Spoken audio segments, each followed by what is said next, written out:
Bismillahirrahmanirrahim. Alhamdulillahirabbil alamin wassalatu wassalamu ala asyrafil anbiya'i wal mursalin sayyidina wa maulana Muhammadin wa ala alihi washabbihi ajma'in. Subhanaka la ilma lana illa ma 'allamtana innaka antal alimul hakim. Wala haula wala quwwata illa billahil aliyil azim. Rabbi shrah li sadri wa yassir li amri wahlul 'uqdatam min lisani yafqahu qawli. Kita lanjutkan kajian kita tentang mengenal Asmaul Husna. Hari ini kita masuk kepada pembahasan yang pertama, nama Allah yang pertama.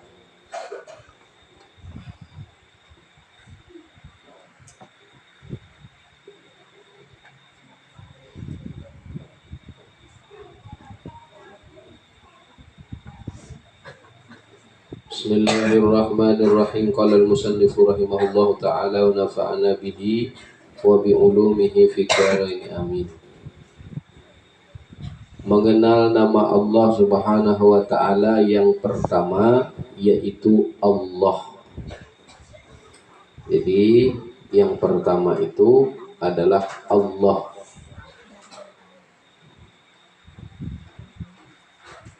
Allah adalah nama bagi zat yang wajib. Ada yang menghimpunkan segala sifat-sifat. Allah adalah nama bagi zat yang wajib ada, yang menghimpunkan segala sifat-sifat ketuhanan, yang menyendiri dengan wujud ada atau hakiki. Ya, jadi kalau Allah itu nama Allah yang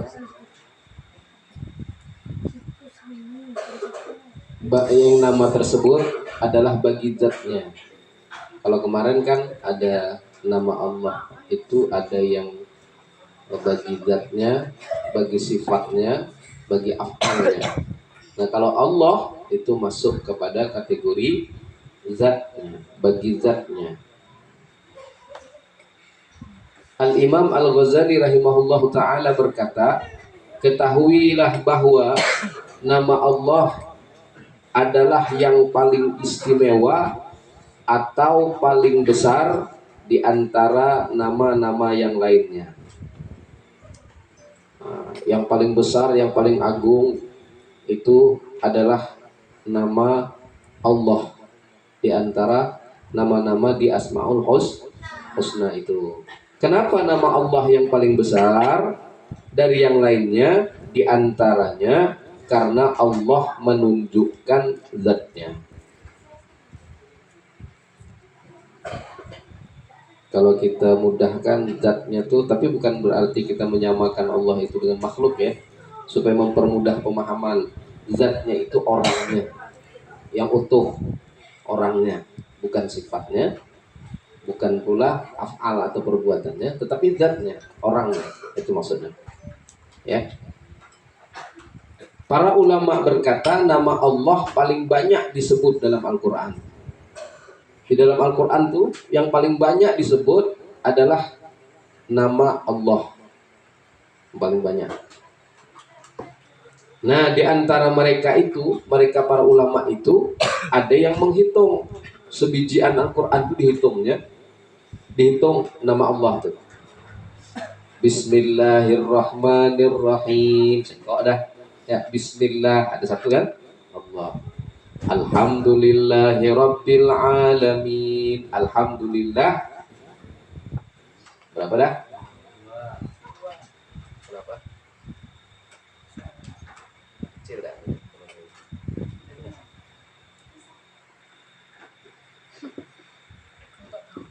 Alhamdulillahirabbil alamin. Berapa sudah? 2. Ya. Nah, ada ulama yang hitung sebijian Al-Quran itu. Nama Allah tuh. Ada ulama yang menghitung. Bagaimana? Berapa hitungannya? Mereka menghitung nama Allah disebut dalam Al-Quran itu sebanyak 2360 kali disebut nama Allah dalam Al-Quran. 2360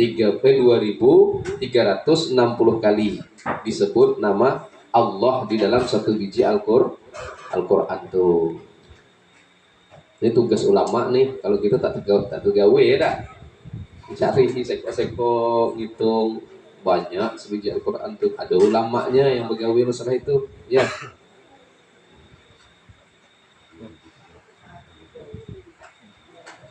(2360) itu. Dan nama yang lainnya tidak sebanyak itu. Ada Ar-Rahman, ada Ar-Rahim, ada Al-Malik, Al-Qudus. Nama Allah yang 99 tuh tidak ada sebanyak Allah tuh disebut di dalam Al-Quran. Dan setiap hari kita wajib menyebut Allah tadi sekurang-kurangnya 69 kali dalam sholat. Yang full sholat 5 waktunya. Kalau yang tak full kurang dari 69 kali. Tapi kalau full itu dihitung kita sehari semalam waktu itu 69 kali. Beruntunglah gitu ya yang mengerjakan sholat tuh menjadi nanti disebutkan nih sabda Rasulullah. Rasulullah SAW bersabda, "Ya Ali." Rasulullah berkata kepada Ali, "Ya Ali, la taqumus sa'ah wa ala wajhil ardi man yaqul Allahu Allahu." Kata Rasulullah, "Wahai Ali, ya, tidak akan terjadi hari kiamat kalau ya di atas permukaan bumi ini masih ada orang yang menyebut Allahu Allah Allahu Allah Allah Allah. Kalau masih ada yang nyebut itu, tidak bakal terjadi hari kiamat. Kalau kita ini masih banyak ya, masih banyak. Jadi maka orang yang sholat 5 waktu itu menjadi penyebab tertundanya hari kiamat. Karena 69 kali gitu sebut ya. Siapa yang kita ini masih sholat semua, insya Allah saya husnuzan kita sholat semua ya. 69 kali disebut. Kalau sudah ada lagi orang nyebut Allah, baru kiamat tiba. Tambah lagi zikir ya. Kalau kita bersolat 69 kali, tambahnya ikut zikir ya. Kalau dizikir malam Kamis, Allah Allah Allah Allah Allah Allah Allah Allah sebanyak 100 kali, menjadi penyebab tertundanya hari kiamat. Ya. Nah itu kata Rasulullah SAW, tidak akan terjadi kiamat kalau masih ada orang nyebut Allah. Di antara kebesaran nama Allah, tidak boleh bernama atau diberi nama dengan nama Allah selain Allah itu sendiri. Tidak boleh aku ngasih nama anak nanti Allah, tidak boleh. Ya, haram hukumnya. Nah, tapi boleh kalau ada awalnya. Atau misalnya Abdullah, hamba Allah, boleh. Ada kan Allah di ujungnya kan? Ya. Atau Khairullah. Ya, ada juga Khairullah ya. Ada Syahrullah, Abdullah, boleh. Tapi kalau Allah tok, haram hukumnya ngasih nama, ya. Nah, berbeda dengan nama Allah yang lain 99 tuh. Ada yang dibolehkan nama Allah itu dijadikan nama, ada yang tak dibolehkan. Ya. Dan ulama sepakat bahwa haram bernama atau menamai suatu dengan Allah. Bukan cuma manusia, toko misalnya. Kita punya toko, kasih nama Allah, nama tokonya, tidak boleh. Ya. Nah, nama apa? Nama perusahaan tak boleh. Nama manusia tak boleh. Pokoknya semua nama tak boleh. Pakai nama Allah tok, kecuali ada awalnya.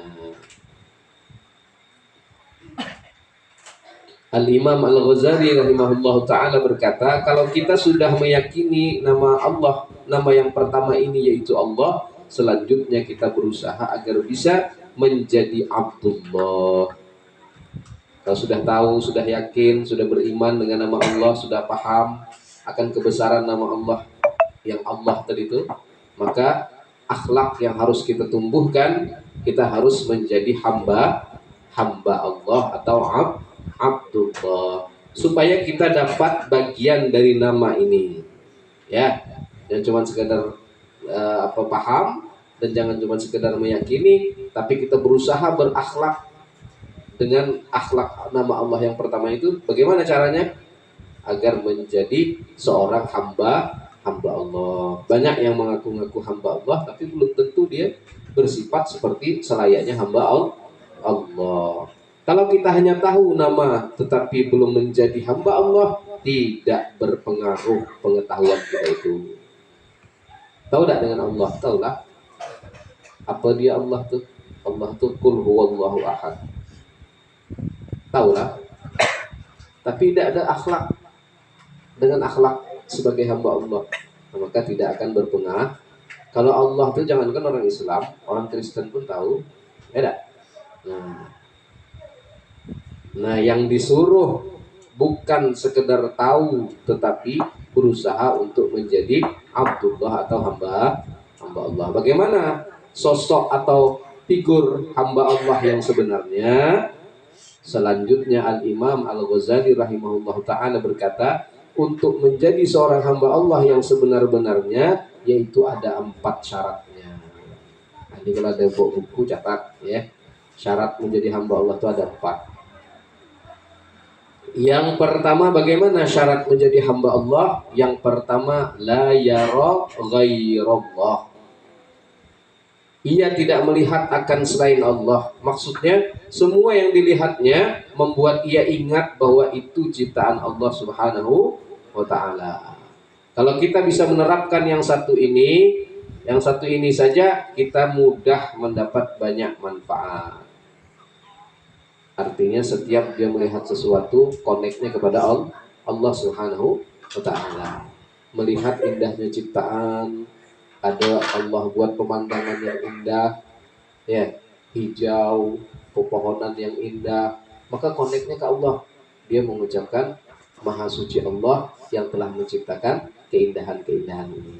Ini tidak cuma luar biasa bagusnya. Itu cuma sampai situ cuma, mantapnya ya, pemandangan tuh sampai situ cuma. Tidak ada konek kepada Allah. Kalau dia konek kepada Allah, masya Allah, luar biasa ciptaan Allah Subhanahu wa ta'ala. Nah, ini yang dikehendaki itu. Kalau hamba Allah itu dia begitu, ya. Pokoknya segala yang dia lihat, maupun kejadian itu bagus, mau kejadian itu buruk, dikembalikan kepada Allah.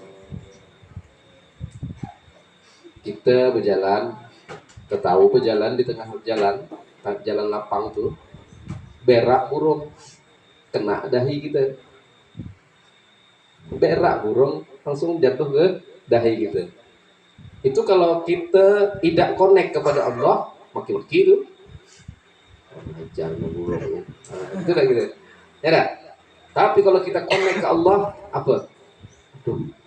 Di antara sekian miliar manusia di muka bumi ini, masa aku cuma sekok yang kena tai? Ngapa nih? Kenapa nih kira-kira? Ada apa nih? Allah negur aku kah? Oh, rupanya kita jarang sujud. Kening kita nih jarang sujud, ditegur oleh Allah Subhanahu wa ta'ala. Rupanya aku nih jarang sujud, maka keningku nih diberai burung, ya. Sekian banyak bermiliar-miliar penduduk di muka bumi ini. Nggak perlu cuma kening aku yang diberai Nah, koneknya kepada Allah tuh. Walaupun peristiwa itu peristiwa yang tidak enak, ya, tetapi tetap koneknya kepada Allah Subhanahu wa ta'ala. Sekali dikoreksi memang betul, ya. Sembahyang kita belang kambingan, ya. Kadang sembahyang, kadang tidak, jarang sujud kepada Allah Subhanahu wa ta'ala. Cari terus, ya. Sembahyangku sudah bagus, apalagi nih? Mungkin pikiranku ini kotor, sering nih dengan orang. Nah, selalu dia introspeksi, ya. Tidak dia memaki. Nah, itu connect kepada Allah Subhanahu wa ta'ala. Nah, dia hamba Allah tuh begitu dia karakternya, sifatnya, ya. Ini di sini di kitab nih maksudnya begitu. Saya menjabarkan. Nah, kalau kita bisa menerapkan yang satu ini, ya, setiap kali sesuatu yang terjadi di muka bumi ini, peristiwa-peristiwa yang terjadi, dia konekkan kepada Allah, Kalau kita bisa menerapkan yang satu ini saja, kita sudah mendapatkan banyak manfaat, ya. Banyak manfaat. Apa manfaat yang pertama? Di antaranya yang pertama kita ikhlas kepada Allah. Kalau sudah kayak gitu sifat kita, kita akan menjadi orang yang ikhlas. Kalau kita semua masih melihat yang lain daripada Allah, sulit untuk dapat ikhlas. Ya, kita dihormati orang, pekerjaan kita bagus, gara-gara kita berhasil, sukses. Kita melihat kita, gara-gara kita tidak memandang kepada Allah, Allah itu tidak bakal ikhlas tuh. Ya, tidak bakal ikhlas. Kenapa? Pengen, oh ini semua aku lah nih, aku nih yang melakukan ini nih. Bukan siapa-siapa. Kalau tak ada aku, tidak bakal jadi itu, tidak bakal sukses tuh. Nah, ini sudah ada ikhlas nih. Ya. Tapi kalau dia kembalikan kepada Allah, ini nih, kalau bukan karena izin Allah, ya Allah yang gerakkan, Allah yang bikin aku semangat, Allah yang menyehatkan aku, tidak bisa aku melakukan semua itu. Ya, tetap kembalinya kepada Allah, sehingga ikhlas dia melakukan sesuatu tadi. Nah itu diantaranya ya manfaatnya kalau dia mengkonekkan segala sesuatu kepada Allah. Yang kedua apa? Yang kedua, bisa mengendalikan marah. Kalau dia mengkonekkan segala macam sesuatu itu kepada Allah, dia bisa mengendalikan marah. Artinya kita marah kalau dituntut untuk marah. Macam tadi tuh, dia berjalan diberai sama burung. Kalau dia tidak connect kepada Allah, dia marah-marah tuh, maki-maki, ya. Tapi karena connect kepada Allah, dia tidak akan marah, kecuali marah yang diperbolehkan. Ya, dalam salah satu hadis disebutkan bahwa Nabi Shallallahu Alaihi Wasallam tidak pernah marah karena membela diri beliau sendiri. Namun beliau akan marah kalau ya berkenaan yang dilanggar itu undang-undang Allah dan beliau jauh sekali dari sifat dendam. Nah, Rasulullah kalau marah tidak pernah marahnya itu karena orang melakukan sesuatu keburukan kepada pribadinya, kepada dirinya. Ya, pernah ada ceritanya kemarin diceritakan guru kita, Rasulullah sedang sembahyang di Masjidil Haram, dilempar orang pakai kotoran onta sama orang kafir Quraisy. Tak marah Rasulullah, tidak marah. Ya, coba kita macam gitu dah. Dilempar pakai tai, lagi sholat, marah dah kita. Kalau Rasulullah tidak marah karena orang itu menghinakan pribadi Rasulullah. Ya, bukan agama, tetapi pribadi Rasulullah Shallallahu Alaihi Wasallam. Tapi kalau agama, ya syariat, sunnah yang diremehkan, Rasulullah marah. Paham nggak maksudnya? Jadi marah ada pada tempatnya kalau Rasulullah. Ya, kalau pribadinya tidak marah. Rasulullah pernah di Taif lagi berdakwah, dilempari. Yang melempari budak. Yang nyuruh orang tuanya. Nak berdakwah, nyuruh orang masuk Islam, dilempari pakai batu sampai dalam riwayat tuh patah gigi Rasulullah satu. Kata malaikat Jibril, malah malaikat Jibril yang emosi nengoknya. Kata malaikat Jibril, ya Rasul, kalau aku ambil nih gunung nih, aku empaskan ke mereka penduduk Taif itu, habis semuanya. Kalau engkau izinkan aku lakukan, kata malaikat Jibril. Tapi tidak, kata Rasulullah, tidak, dosa. Mereka belum tahu, mereka tidak tahu tuh begitu tuh. Ya, biarlah, kata Rasulullah, ini kan untuk pribadiku, ya. Nah, jadi Rasulullah tidak marah, tapi ketika agama diremehkan, syariat diremehkan, sunnah diremehkan, Rasulullah paling depan berperang, ya, paling depan membela agama. Nah, jadi ada tempatnya kalau marah tadi. Itu yang pertama. Yang kedua, ya. Bahkan malam tadi itu ngobrol-ngobrol sama guru kita, marah tuh ada macam-macam. Ada marah tuh bisa hukumnya wajib. Habib Umar bilang, ngobrol sama guru kita Habib Muhsin tadi malam, marah itu ada 4 macam. Ada marah itu wajib, ada marah itu sunat, ada marah itu hukumnya makruh, ada marah itu haram. Kapan marah itu haram? Kapan marah itu jadi makruh? Kapan marah itu jadi sunnah? Kapan marah itu jadi wajib? Di antaranya marah bisa menjadi wajib kalau agama kita dihinakan, agama kita dilecehkan, kita diam-diam aja, santai aja, itu salah tuh. Itu wajib marah, ya. Nah,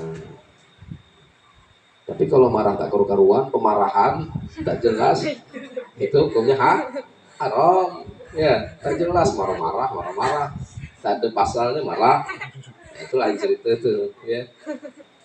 Nah, kemudian untuk menjadi seorang hamba Allah yang kedua adalah wala yaltafitu ila ma siwallah.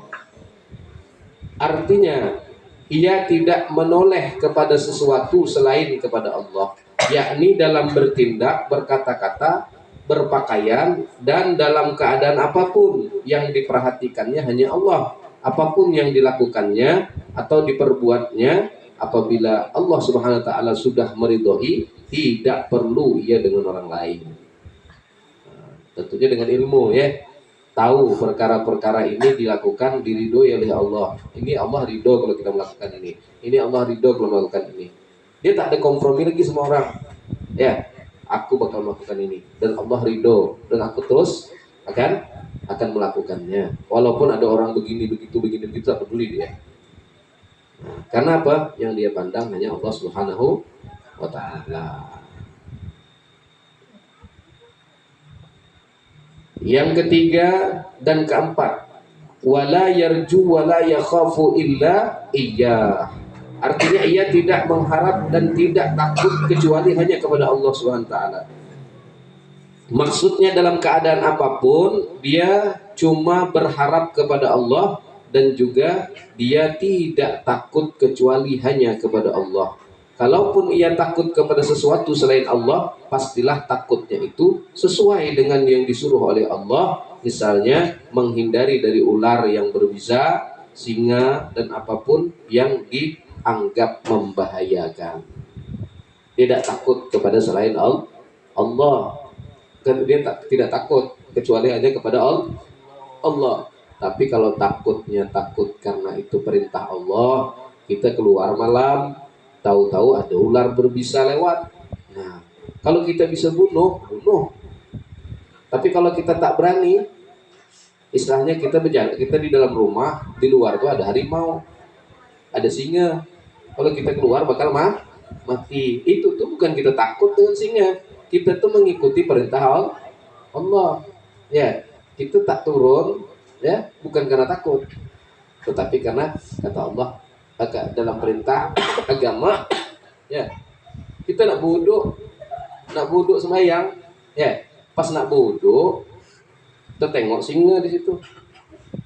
Atau kita mau sholat Jumat, mau berjalan ke masjid, di tengah jalan ada singa. Kalau kita turun bakal dibunuh. Ini takut atau tidak? Tidak, bukan takut. Perintah agama, tidak apa-apa lah kita terus turun. Ya, paham ya? Bukan berarti takut dengan singanya. Perintah agama kita untuk menghindari mudarat. Nah, agar kita mendapatkan bagian dari nama Allah ini, maka kita harus melakukan 4 syarat di atas. Ya. 4 syarat di atas itu harus dilakukan supaya kita menjadi atau layak disebut sebagai hamba Allah. Apa yang 4 tadi? Pertama, la yara ghairallah, tidak melihat akan selain Allah. Yang kedua, tidak menoleh kepada sesuatu selain Allah. Yang ketiga dan keempat, tidak mengharap dan tidak takut kecuali hanya kepada Allah Subhanahu wa taala. Yang keempat ini jangan berharap kepada selain Allah. Ya. Artinya bagaimana? Minta kepada Allah apapun hajat keinginan kita. Minta kepada Allah apapun hajat keinginan kita. Kalau tak, apa istilahnya? Jangan kepada makhluk dulu minta. Jangan kepada makhluk dulu berharap. Ya, minta kepada Allah dulu. Pengen ini kepada Allah dulu. Nanti Allah akan pertemukan kita dengan orang yang layak menolong kita, layak memberikan atau menunaikan hajat-hajat kita. Kalau kita sering terbalik, sebelum kepada Allah kita datang kepada makhluk Allah dulu. Ya, kita berharap kepada makhluk Allah dulu. Nah, kita rubah mindsetnya, kita rubah. Orang yang mengaku hamba Allah, dia kepada Allah dulu, baru kepada makhluk. Ya, mau begawe, mau kerja, dia sholat duha dulu, lapor kepada Allah dulu, baru dia mencari karunia Allah kepada makhluk-makhluknya. Itu tipe sebagai hamba Allah. Nah, itulah diantara pengertian Allah atau juga akhlak dengan berakhlak sebagai Abdullah atau hamba Allah. Jadi kesimpulannya, kalau kita paham beriman dengan nama Allah, maka kita hendaknya berakhlak sebagai hamba Allah. Bagaimana sifat atau berakhlak dengan hamba Allah? Yang 4 tadi, ya. Yang 4 tadi. Yang mudah-mudahan ada manfaatnya. Mudah-mudahan yang sedikit ini ada manfaatnya bisa kita amalkan. Wallahu a'lam bishawab. Al-Fatihah.